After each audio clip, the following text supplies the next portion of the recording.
Génesis capítulo 11, y vamos a leer los 9 primeros versículos.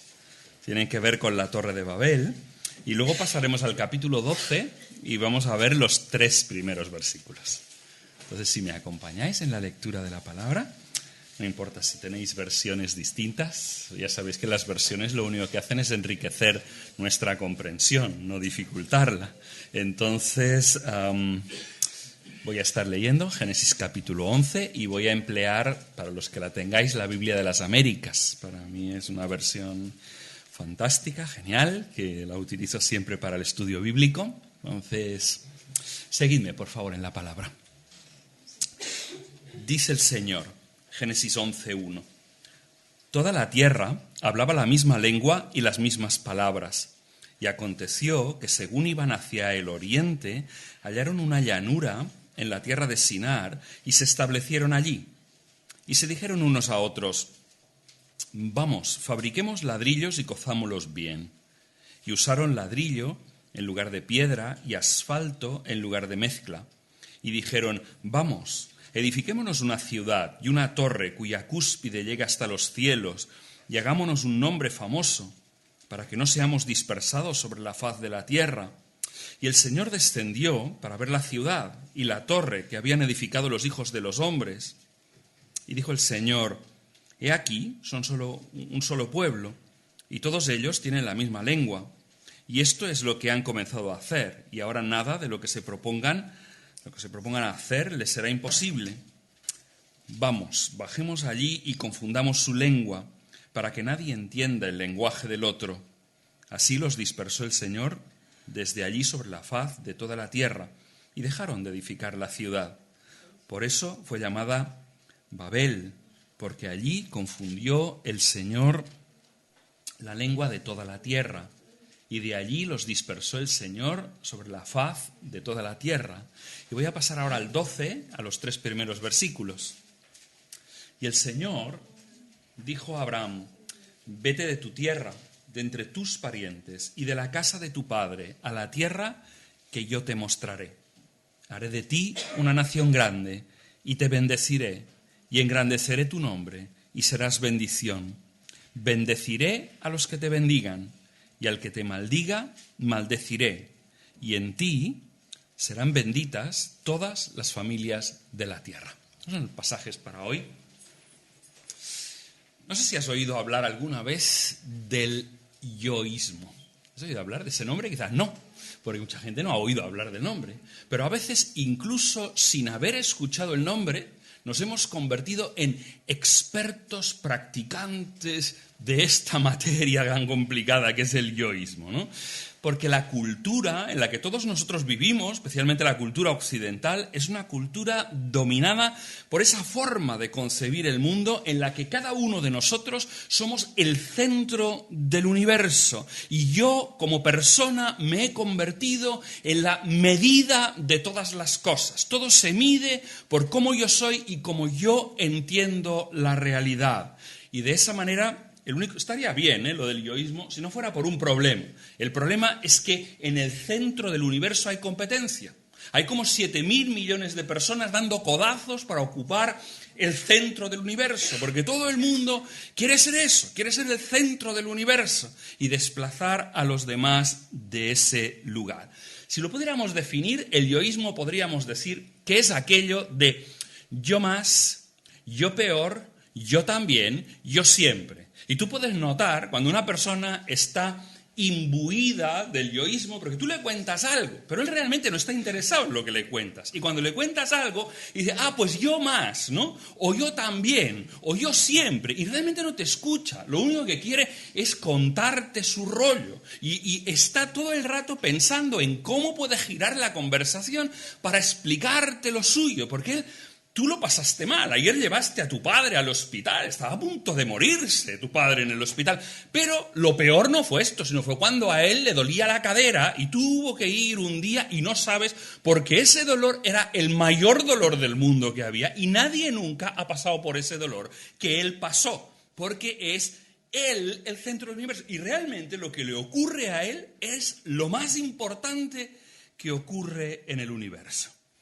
Los sociólogos afirman que esto, de una forma mayor o menor, nos ocurre a todos en nuestra cultura, especialmente, como os digo, en el mundo occidental, pero en todas partes, de alguna manera. En una entrevista a una joven enfermera, ella explicaba que la enfermera se llamaba Sheila, y ella explicaba que su forma de entender el mundo se llama sheilanismo, ¿vale?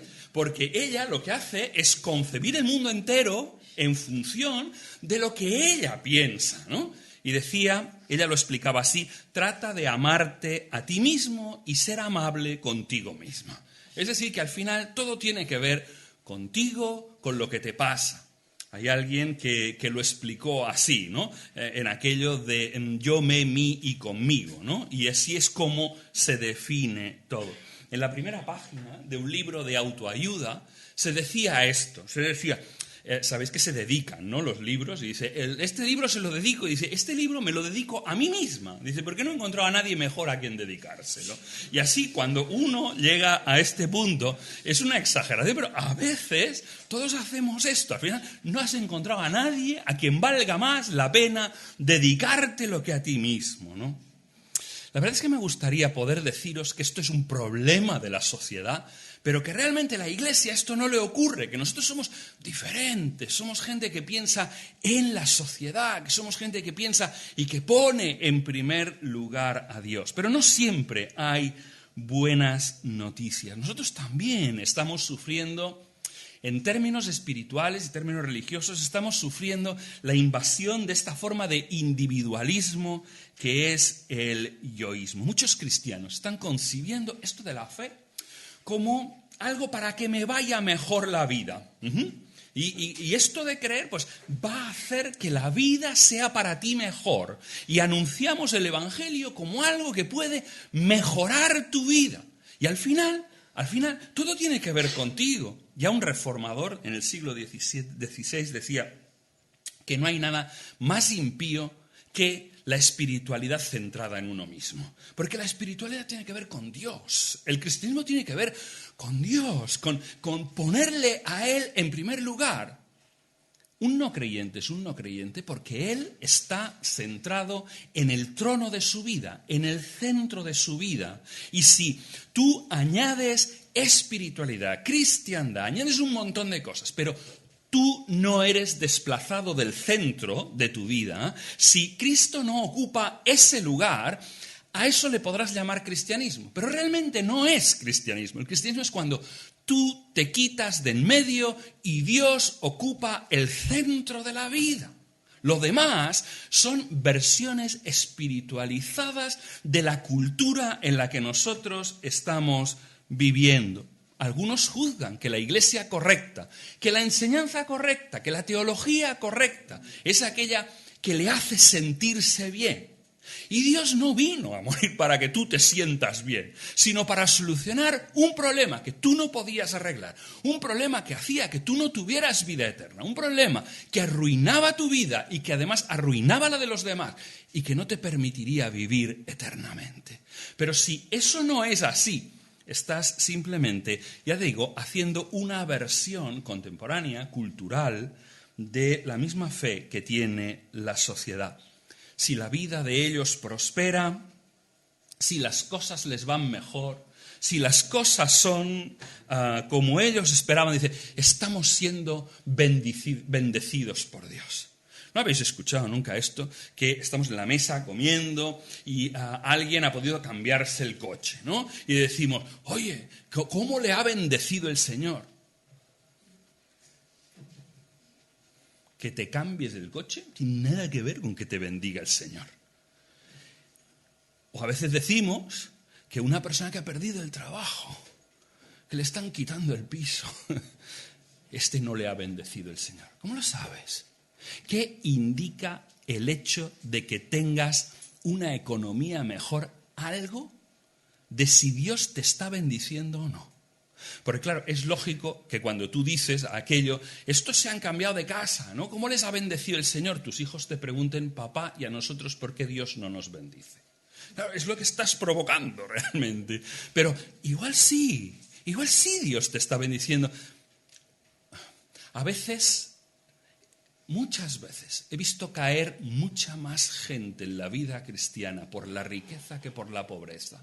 Cuando les ha faltado más, se han aferrado más al Señor. Cuando han tenido más, se han olvidado, porque para ellos el Señor era una forma de vivir mejor. Y esto no tiene que ver con el cristianismo. Esto tiene que ver con esa otra versión falsa, que es simplemente sacralizar lo que cree la sociedad a nuestro alrededor. Esto es una epidemia por la que un montón de gente se vuelve tremendamente inconstante.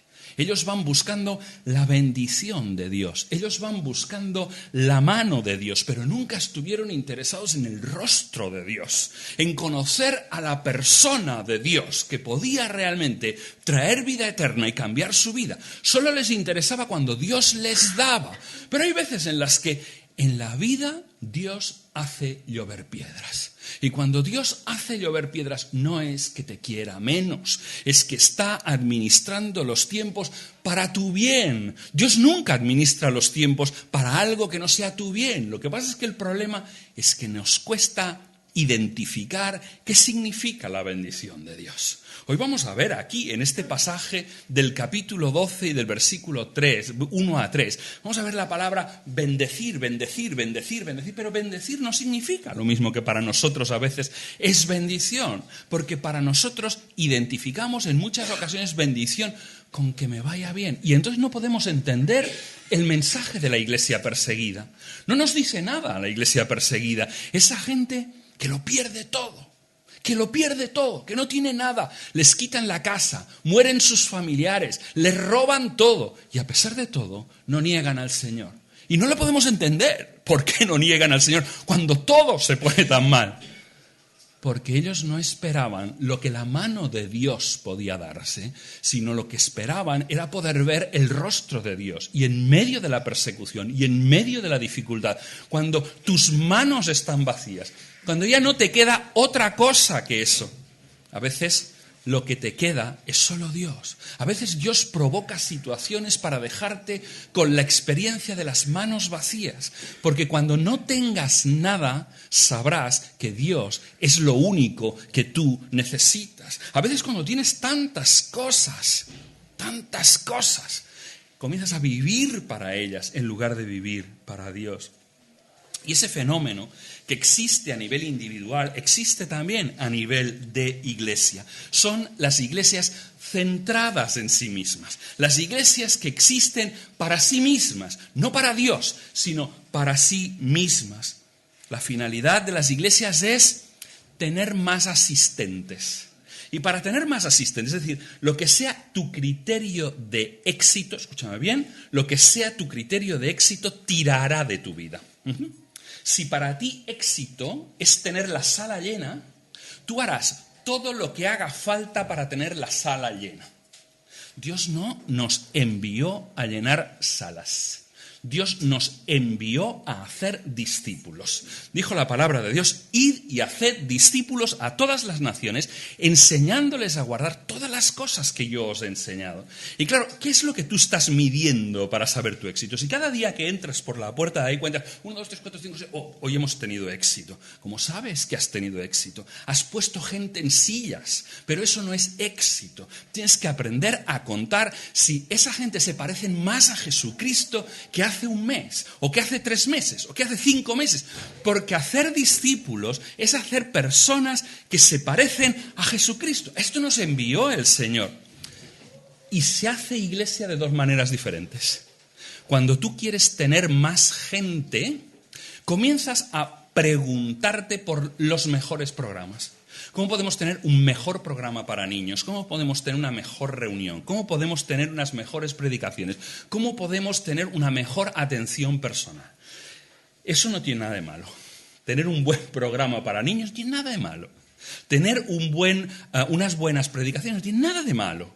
Pero cuando el objetivo deja de ser y comienza a ser el hecho de las reuniones por las propias reuniones, cuando la iglesia comienza a estar centrada en sí misma, cuando el objetivo es ofrecer un buen programa para que la gente no se vaya a la iglesia de al lado, porque desengañémonos. Hoy en día, para la mayoría de las iglesias evangélicas, el enemigo grande no son los musulmanes. El enemigo grande no es la iglesia católica. El enemigo grande no es la sociedad secular. El enemigo grande es la iglesia de al lado, porque se le lleva a todos los miembros y los deja pelados. Y ese es el problema. Y nosotros corremos el riesgo de, en lugar de hacer discípulos, es comenzar a ofrecer programas. Y las iglesias a veces, queridos, comienzan a parecerse más a un servicio de asistencia al cliente. No sé si me entendéis la diferencia. Un servicio de asistencia al cliente es ¿qué quiere el cliente? Vamos a tenerle contento, ¿vale? ¿Cuáles son las reclamaciones? Que yo se las arreglo. Queridos, la iglesia no está para esto. La iglesia está para tú que tienes un llamamiento a seguir al Señor, porque el que tiene llamamiento eres tú, ¿eh? El Señor te llamó a ti, te dijo qué tenías que hacer exactamente en la tierra. Un discípulo hace discípulos, y eso es lo que uno tiene que tener en la mente, y la iglesia tiene que ayudarte en ese propósito. La iglesia tiene que capacitarte en ese propósito, para que la iglesia está en el negocio de hacer discípulos, no en el negocio de entretener gente. Nosotros no somos parte del negocio del espectáculo. Nosotros no somos parte de eso. Nosotros no somos parte del negocio del tiempo libre. Nosotros estamos cambiando la historia. Estamos transformando el lugar en el que está. Estamos cambiando el medio ambiente de esta sociedad. Porque estamos introduciendo un elemento que se llama el Evangelio. Y el Evangelio transforma vidas, cambia gente, transforma sociedades. Entonces, hemos sido llamados por Dios a hacer esto. Eso es para lo que nosotros existimos. Eso es para lo que el Señor me llamó un día a mí y a ti, para transformar ese entorno. Pero, ¿sabes? Con consumidores no se transforma el mundo. Porque el consumidor está pensando en sí mismo. El consumidor tiene una palabra preferida, que es la palabra yo. Y por eso la palabra preferida de la publicidad es la palabra tú. Porque la palabra del comprador, la palabra preferida, es yo. Y entonces, pero ese no es el negocio de la iglesia. Nosotros estamos para hacer discípulos, porque un discípulo es alguien que muere a sí mismo. Es alguien que está diciendo, Dios, yo no, tú, yo no, los demás. Y entonces un discípulo es alguien que transforma la sociedad, porque está pensando en cómo hacer discípulos y en cómo llevar a Dios. La iglesia ayuda en esto. La iglesia ayuda en esto. No a que te sientas mejor, no a que sigas siendo una persona centrada en ti mismo. Cuando la iglesia hace esto, está pervirtiendo el mensaje del Evangelio, está pervirtiendo aquello para lo que existe, para curar esa enfermedad de la gente centrada en sí misma, de las iglesias centradas en sí mismas. Os propongo que estudiemos algo de la vida de Abraham. Veamos qué nos dice este pasaje.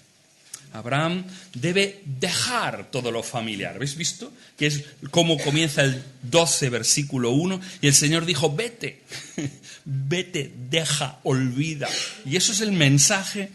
Y tiene que dejar todo lo que es cómodo, todo lo que es fuente de seguridad. El centro de lo que vemos en esta historia es que Dios quiere bendecirte. Pero, ¿sabes? Nosotros no somos el objetivo final de la bendición de Dios. Dios quiere bendecirte mucho más que lo que tú piensas. Pero la bendición no es para ti. La bendición es para hacerla circular. En la vida cristiana, uno es bendecido solo en la medida en que se convierte en un canal de la gracia de Dios. Tú experimentas la gracia y esa gracia experimentada la pasas a los demás y comienzas a dejar de vivir para ti para vivir para los demás. Cuando tú quieres convertirte en un depósito de la gracia de Dios, se pierde. Nadie puede ser bendecido cuando es un depósito. Uno es bendecido cuando es un canal, cuando es un tubo a través del cual la vida de Dios, la bendición de Dios pasa a los demás. Es lo mismo con una iglesia.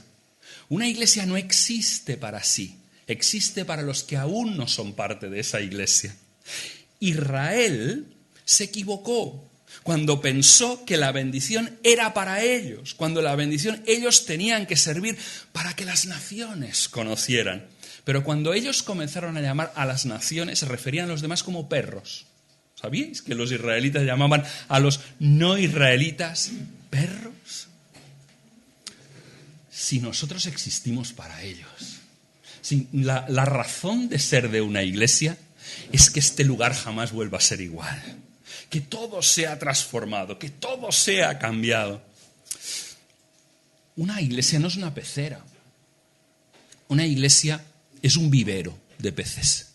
Las peceras están bien, son chulas las peceras. Las ves los pececitos ahí nadando, te entretienes un rato, pero ¿sabes? Una pecera no transforma nada, no cambia nada la pecera.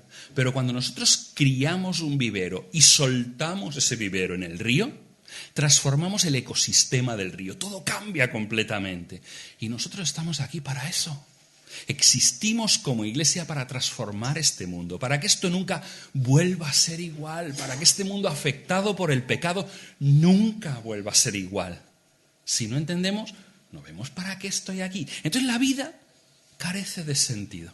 Esto de ser cristiano para venir a cultos no es un planazo, por decirlo de alguna manera. Pero es que esto de ser cristiano no tiene que ver esencialmente con venir a cultos, sino tiene que ver con transformar la sociedad, con transformar el entorno, con cambiar todo aquello lo que el pecado afectó. Y la función de los cultos es capacitar santos para que hagan la obra del ministerio. Estoy citando Efesios 4:12, no sé si lo vais reconociendo. ¿Sí? Es solo eso. Aquí, este es el lugar de capacitación. Este no es el lugar de ministerio.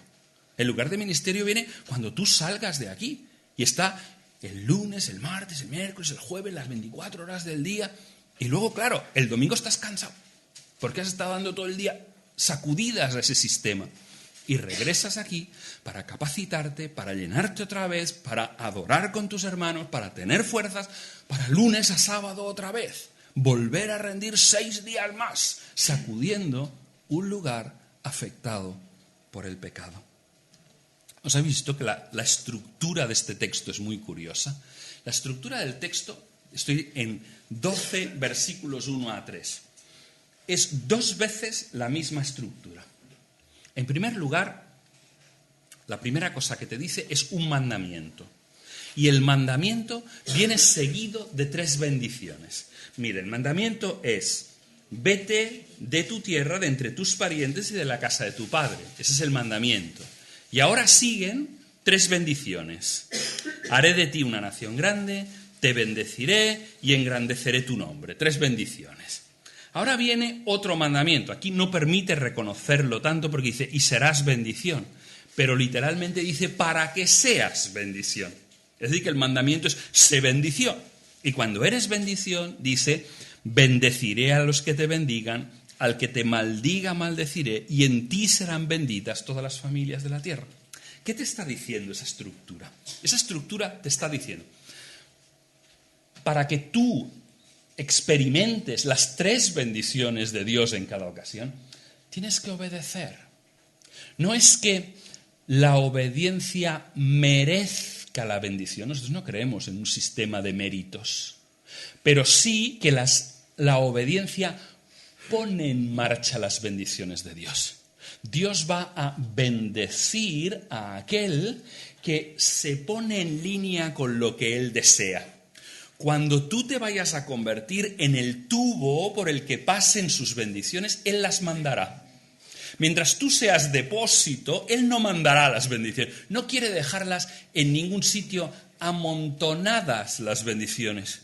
Quiere que circulen. Y antes tiene que comprobar que tú obedeces y que eres el tubo por el cual Él puede enviar las bendiciones a los demás. Un par de cosas. 2 cosas que veréis que son muy fáciles de descubrir, pero muy importantes de recordar. En primer lugar, Génesis 12 viene después de Génesis 11. Diréis, Jaume, no hay que estudiar excesiva teología para adivinar que Génesis 12 viene justo después de Génesis 11. Pero quiero que entendáis muy bien qué es Génesis 11. La Biblia, Génesis 1, comienza con una gran explosión de luz. Lo primero que ocurre en Génesis 1 es un estallido de luz y de golpe comienza a formarse todo lo que hoy en día podemos nosotros llegar a ver. Eso es Génesis 1. Pero a la vez que comienzan con esas grandes noticias, pronto aparecen las malas noticias. Génesis 3, ese ser humano que todo lo que él era, tenía, veía, que todo lo que comía, que el aire que respiraba, había sido creado por Dios, que Dios paseaba con él por el jardín. Eso de pasear con él es solo una expresión para decir qué intimidad, qué confianza que el Dios del universo, el creador de todo, quisiera caminar con un ser humano. Dios había creado a un ser humano a su imagen y semejanza para poder tener relación con él. Dios existe eternamente en relaciones, en una relación perfecta entre el Padre, el Hijo y el Espíritu Santo. Y Dios quiso introducir en esa relación perfecta al ser humano. Quiso ponerte a ti en esa relación perfecta que Él tenía eternamente. Pero llega un momento en que el ser humano tiene que decidir si creer en la palabra de Dios, que ha dicho Dios, de ese árbol no comerás, porque el día que de él comas morirás. Pero llega el enemigo y tiene otra palabra. La otra palabra es no morirás. Sabe Dios que en el momento en que tú comas de él, sabrás, conocerás, serás tan inteligente como Dios. Dios no quiere que seas tan inteligente. Dios no quiere que sepas todo. Y el ser humano tiene que elegir en quién confiar. Si va a confiar en la palabra de Dios, de ese Dios que camina con él día a día, de ese Dios al que le debe todo, de ese Dios con quien vive en intimidad, o confía en la palabra del enemigo. Y el ser humano decide confiar en la palabra del enemigo. Eso es el problema de la humanidad. El problema, por eso cuando Dios plantea la salvación, ¿cómo lo dice? Dice que tiene que ser por fe. ¿Qué significa la fe? Significa confiar. Y tú tienes que desplazar la confianza de la palabra del enemigo y volverla a traer a la confianza de la palabra de Dios. Como eso fue el pecado en Génesis 3, tú tienes que revertirlo con tu fe. Por eso, cuando el ser humano cree, le es contado por justicia. Un versículo que sale 4 veces en la palabra de Dios. Esa es la clave, ese es el problema que ocurrió. Y Dios hace una cosa. Cuando el ser humano cae, todo comienza a empeorar. ¿Qué es lo que ocurre inmediatamente cuando el ser humano cae en Génesis 3? Que la violencia comienza a invadir la tierra. ¿Lo habéis visto? Lo primero que ocurre es un crecimiento enorme de la violencia. Llega hasta el punto en que si Dios no la hubiera detenido con el diluvio, los seres humanos se hubieran matado ellos mismos y hubieran hecho desaparecer la vida de sobre la tierra. Y Dios, en su gracia, detiene la violencia, detiene el mal y le da otra oportunidad al ser humano. Dice, vamos a comenzar de nuevo. ¿Qué es comenzar de nuevo? Después del diluvio, el ser humano tiene una oportunidad más. El mandamiento es el mismo en 1:28 que en 9:7. Id por la tierra, multiplicaros, expandiros, llenad la tierra. Pero ¿qué ocurre en Génesis 11? Porque entenderlo es clave. Mirad la dirección de mis manos, ¿vale? Dios les dice a los seres humanos cuando salen del arca, dice, extenderos y multiplicaros, ¿sí? ¿Y qué hacen en Génesis 11? Juntarse en un lugar y tratar de llegar al cielo. ¿Qué os suena eso?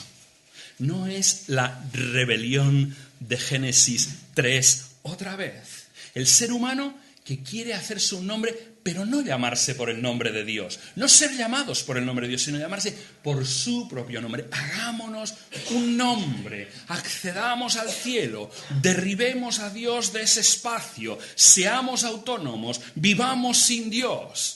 Ese es el problema. Y es que Dios no ha querido que nosotros seamos como Dios. ¿Cuál es el anhelo de Efesios 4? Cuando Dios nos dice que quiere que crezcamos a ser iguales que Cristo. El problema es cuando nosotros queremos ser Dios sin Dios. No cuando queremos ser como Dios a causa de la obra del Espíritu Santo. Cuando nosotros decimos, hagámonos un nombre, pero sin Dios, ese nombre. Hagámonoslo por nosotros mismos. Y ahí tiene un problema. Si no entendemos bien esto, nunca entenderemos lo que nos pasa. El problema número 1 del ser humano es el pecado. Cristo vino por una sola cosa. Cristo no vino para hacernos mejores o para que vivamos mejor. Para esto Cristo se hubiera quedado en el cielo. Cristo vino para arreglar un problema que tú y yo nunca podíamos arreglar, que nosotros no teníamos con qué arreglarlo, no teníamos recursos para solventarlo. Y si no entendemos el problema del pecado, tú no entiendes por qué te ocurren las cosas, por qué la vida a veces te golpea, por qué las cosas son tan injustas, por qué el mal está expandido por todas partes, por qué simplemente, no sé si ves a los niños, hay gente que dice que el ser humano es bueno por naturaleza. Si crees esto, haz una sola cosa, vete al patio de una escuela, media hora, solo eso. A esos niños, ninguno de sus papás los ha sentado en una silla y les ha enseñado a ser malos, ninguno. Al contrario, han intentado enseñarles los papás de todos esos niños a ser buenos, a ser todo lo buenos que podían. ¿Y cómo son los niños? Crueles, absolutamente crueles son los niños. Y el mal se ha extendido por la tierra. Afecta a todo. No hay ser humano que no lo esté. No hay área de la vida que no esté afectada por el mal. Y todos nosotros somos víctimas y verdugos. Todos nosotros desaprovechamos la vida. Y Dios no quería que esa fuera la realidad. Dios no quería que nosotros viviéramos así. Y es por eso que aparece el Evangelio. ¿Sabéis cuántos capítulos tendría la Biblia si no hubiera el Evangelio? La Biblia tendría 4 capítulos. En el capítulo 1 se describiría la creación de la tierra. En el 2 se describiría la caída del ser humano. En el 3 la destrucción de los seres humanos. Y en el 4 no habría nada para leerlo. Ese es el problema. Hay evangelio porque lo que llena la Biblia es la historia de cómo va a hacer Dios para salvarnos. ¿Cómo va a hacer Dios para devolvernos la vida eterna? Esa vida que teníamos al lado de Él desde el principio. Dios prometió darnos vida y darnos en abundancia. Y nosotros nos estamos conformando con un grifo que cierra mal. Un grifo que cierra mal no es vida abundante, no son ríos de agua viva. Pero nosotros pretendemos retener el mal y tratar de añadirle un poco de religión encima. Si no nos desprendemos del mal, si no entendemos que el problema esencial del ser humano es Génesis 11, no podremos entender lo que Dios ha hecho. La segunda idea que tenía es Génesis 12.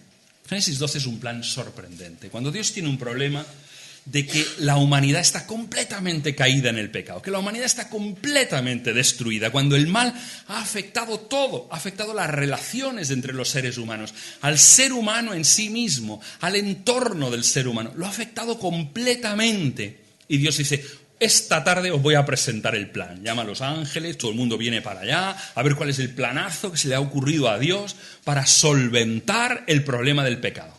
Y Dios coge a 2 abuelitos, los pone ahí en medio y dice, este es el plan. Y yo me imagino a los ángeles frotándose los ojos, diciendo, como este es el plan. ¿Dónde está el ejército para cambiar todo esto? Dice, no, son estos 2 abuelitos que hay aquí en medio. Se me olvidó decirlo, son estériles, además. Venga, Dios, esto no puede ser la solución a todo este problema, al problema universal del mal. Vamos a arreglar un universo que ha sido afectado por el pecado. ¿Con estos 2 abuelos? Y Dios dice, sí, con estos. Y esa es la tendencia de Dios a lo largo de la historia. Cuando en Isaías se nos dice que la oscuridad ha invadido el mundo, ¿no? Oscuridad sobre la tierra de Zabulón y de Neftalí. Eso decimos, Dios, ¿qué va a hacer Dios aquí? Y Dios nos dice, la solución es un bebé. Decimos, ¿cómo un bebé? ¿Cómo un bebé puede...? ¿Qué hay más débil e indefenso que un bebé? Y Dios dice, es que es eso con lo que lo voy a hacer. Y cuando Dios dice, he creado una iglesia para arreglar esto, dice, ¡wow! Habrá escogido lo fuerte, lo poderoso, lo potente de este mundo. Y dice, no, con lo débil, con lo vil, con lo despreciable. Hombre, no es una gran forma de describirnos. A nosotros nos hubiera gustado que dijeran cosas más chulas de nosotros, ¿no? Pero Dios dice, no, vosotros sois lo débil, lo despreciable del mundo. Pero ¿sabéis una cosa? Es con vosotros con quien lo quiere hacer. ¿Y por qué Dios lo quiere hacer con estos recursos que somos nosotros? Solo por una cosa, para que la gloria de Dios brille y nadie pueda pensar que eso ha sido un ser humano el que lo ha arreglado. No es con la potencia del ser humano, no es con ejércitos, no es con espadas, sino con el Espíritu de Dios, actuando con las herramientas más frágiles y sencillas. Tú a veces dices, Dios, ¿quién soy yo para cambiar este mundo? Nadie.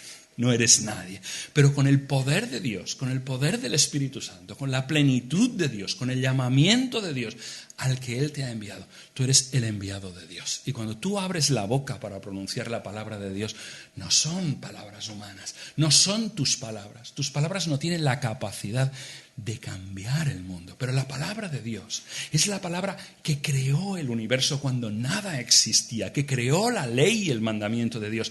Jesucristo mismo se define a sí mismo como la palabra, como el logos, y esa palabra cuando es pronunciada hoy trae vida, aquí y en todos los lugares, y nosotros somos esas herramientas débiles, inútiles, incapaces, pero capaces de pronunciar la palabra creadora del mundo y salvadora. Dios te llama y Dios lo hace con autoridad. Aquí no es una sugerencia el llamamiento de los versículos 1 a 3. No es, si quieres tener una vida mejor, si quieres que las cosas te vayan bien, sería bueno que te fueras de Canaán. Es un mandamiento que espera obediencia. Dios no sugiere, Dios no tiene por qué sugerir, Dios manda, Dios es el rey, Dios no se ha levantado del trono, Dios sigue gobernando el universo para su gloria y para nuestro bien. ¿Te acuerdas de las palabras, las primeras palabras de Jesús registradas en el Evangelio?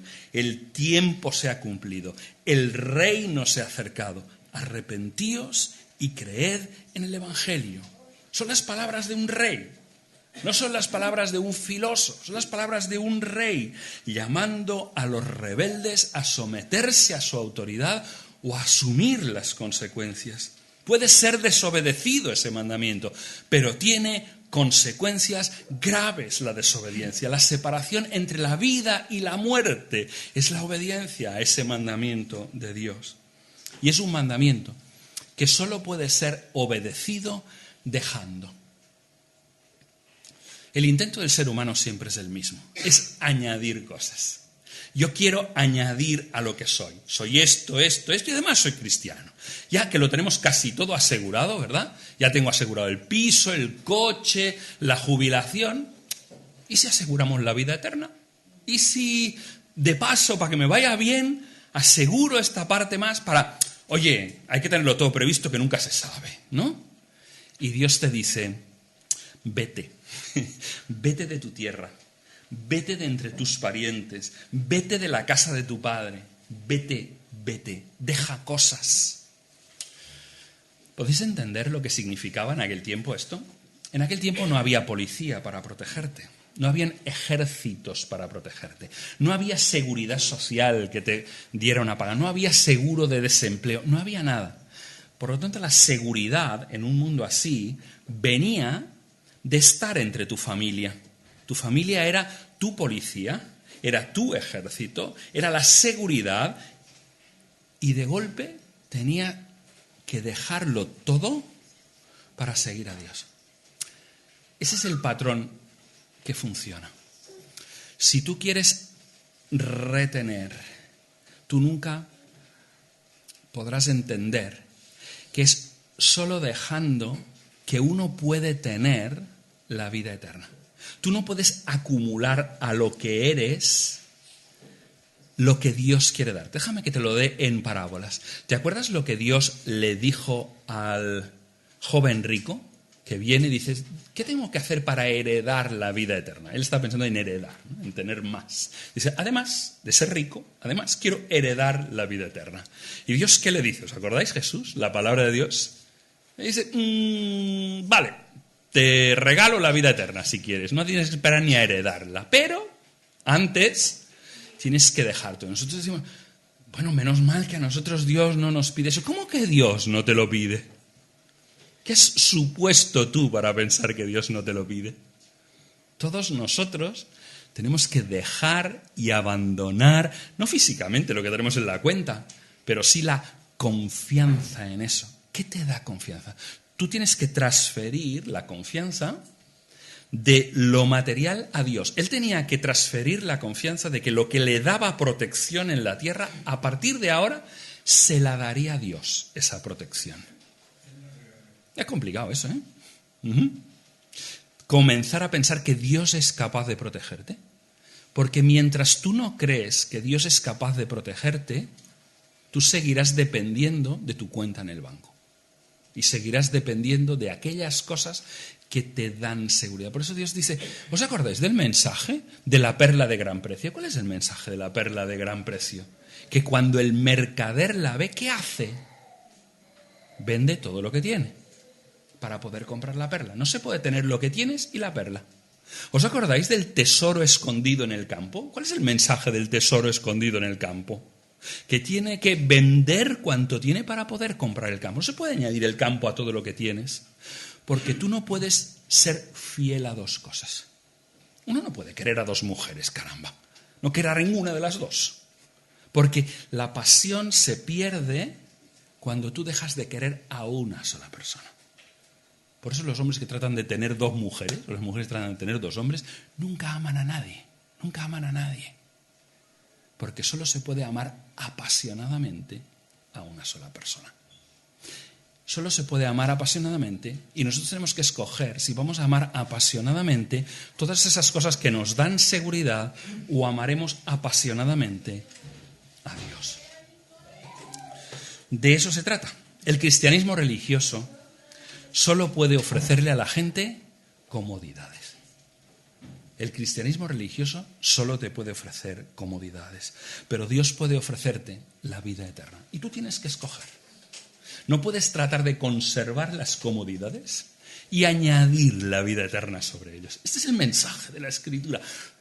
Desde Abraham, que es el primer hijo de Dios, de alguna manera, el creador del pueblo de Dios, hasta el día de hoy. Que Dios nos ayude a entender esto, a entender ese llamamiento. ¿Para qué estamos aquí? ¿Para qué vivo yo? Porque entendiéndolo tiene todo mucho más propósito en la vida. Como me habéis invitado a compartir algo de la alianza, ya sé que me he pasado de tiempo, pero es que me cuesta. Me cuesta restringirme cuando estoy ya puesto. Bueno, os explico algo de la alianza, ¿vale? ¿A qué es eso de la alianza en la que trabajamos Mari y yo? Porque somos compañeros de trabajo con Mari, ¿eh? Y la alianza tiene que ver con algo muy importante. Esta mañana Rafael decía que hay una cosa que es básica en la Biblia, que es la unidad. Y la unidad es tan básica porque lo primero que produce el pecado es división, separación, violencia y muerte. Lo primero que sucede después del pecado es que Caín mata a Abel. Y esto sigue sucediendo en el día de hoy. Cuando nos apartamos de Dios, nos matamos los unos a los otros. Y hoy en día a veces es difícil ver la unidad de la Iglesia. Por eso, la alianza es una respuesta al problema de la desunidad de la Iglesia. Jesús, en Juan capítulo 7, dijo que la clave es que nosotros fuéramos uno, los cristianos, para que la gente de fuera pudiera ver que el Padre envió al Hijo. Si nosotros no estamos unidos, nosotros estamos todos peleados, los cristianos, la gente no puede ver que el Padre envió al Hijo. Imposible, porque cuando mira a aquellos que tienen el nombre de cristianos, los ven sacudiéndose los unos a los otros. Esto no tiene que ser verdad. Esto del Evangelio no tiene que ser verdad si eso no revierte el efecto del pecado. La alianza nace en 1846 en Londres. En aquel tiempo, ¿cuál era el estado de las iglesias protestantes evangélicas y así? era de división, algunas veces hasta de enfrentamiento. Y la alianza es el primer lugar en donde vienen cristianos de todas las denominaciones distintas, de las diferentes formas de pensar, y se unen para tener un testimonio conjunto delante de la sociedad, para cooperar y colaborar en todas aquellas cosas que hasta aquel tiempo la hacía cada uno por su parte. Eso que nace en Londres en 1846 se expande y llega a España en 1877. O sea que existe Alianza Evangélica. Pronto vamos a celebrar el 140 aniversario. El año que viene celebraremos nuestro 140 aniversario en España. Y hoy en día la Alianza representa a los evangélicos en la ONU, en el Parlamento Europeo, delante de las instituciones, y es una voz unida de los cristianos evangélicos. ¿Qué hace prácticamente? Son todo lo que son proyectos de unidad del pueblo evangélico. Trabajamos en 18 proyectos diferentes. Generalmente lo que hace la Alianza es expresar opinión de cristianos evangélicos de una forma que la sociedad pueda entenderla. Algo que es muy común en la Alianza es emitir comunicados. Y esos comunicados no los emitimos solo para los evangélicos, sino para la sociedad entera. Trabajamos en que la sociedad sepa lo que nosotros pensamos. Por eso el lema de la Alianza es juntos para transformar el mundo. Y todo lo que hacemos tiene que ver con promover la unidad de la Iglesia. Como decía muy bien Rafael antes, nosotros no la creamos, nosotros la visibilizamos. Quien produce la unidad de la Iglesia es el Espíritu Santo para transformar el mundo. Porque cuando la gente ve la unidad de la Iglesia, la sociedad es transformada. ¿En qué áreas? Por ejemplo, en los medios de comunicación. No sé si alguna vez habéis visto Protestante Digital. Protestante Digital es el periódico evangélico en castellano, a través de Internet, más leído, tanto en España como en Latinoamérica, como en Estados Unidos. Es el periódico evangélico más leído. Eso está producido desde España. Ahora producimos otro en inglés, para Europa, para Estados Unidos y así. ¿Qué más cosas hacemos? Proyectos de desarrollo comunitario. Nosotros estamos apoyando infancia desprotegida, a los niños desprotegidos, principalmente en Latinoamérica. En este momento estamos trabajando en algunos países, como puede ser Honduras, Haití, Colombia, Perú, algo en Bolivia, aunque menos ya, y así. Y estamos trabajando con los niños que normalmente no tienen oportunidad de ir a la escuela. Como sabéis, hay muchos niños que no acceden al sistema escolar. Y nosotros proveemos escuela cristiana para esos niños y les ayudamos en su desarrollo en la vida. También estamos ahora trabajando con refugiados, tanto en Irak como en el Líbano, que recogen los refugiados que salen de Siria. En lugar de atenderles en Europa, les atendemos allí. En Europa nos quejamos porque tenemos 500.000. Ellos tienen 5 millones ahí en ese lugar y nadie les ayuda. Somos de los pocos proyectos hoy en día, muy poquitos, que quedan en el interior de Irak. Desde donde estamos trabajando, en Erbil, ellos ven al ejército islámico allí delante. Pero hay una iglesia evangélica trabajando en el interior de Erbil y estamos apoyando a esa iglesia que está ahí para que pueda ayudar a la gente que ha tenido que marchar de sus casas. Aparte de esto, trabajamos en muchas otras áreas. Por ejemplo, en el área de la política. Capacitamos cristianos para que trabajen en política. Hablamos a los partidos políticos explicándoles qué es lo que creen los evangélicos. Trabajamos en otras áreas como, por ejemplo, ayudar a los pastores a prevenir el abuso espiritual, ayudarles a tener una buena pastoral de la sexualidad. En muchas áreas diferentes, como por ejemplo tratar de evitar el maltrato familiar. Pastores que pueden ayudar en esas áreas. En fin, son muchas áreas, son 18, no os lo cuento, si queréis preguntarle a Mari, que sabe lo mismo que yo, porque estamos trabajando desde casi al principio juntos.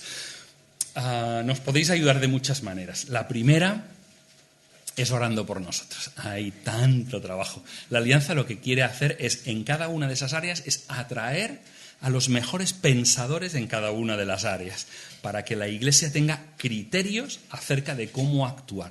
Hay que pensar para actuar. Si no, vamos a correr como un pollo sin cabeza.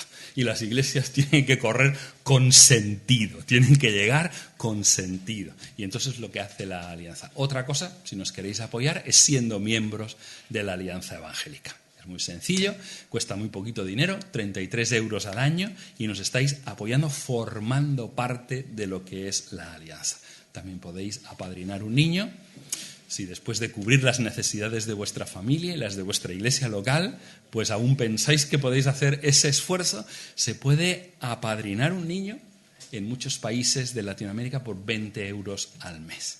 Y nada, podéis hablar conmigo, con Mari o así, y os explicamos mucho más si queréis saber.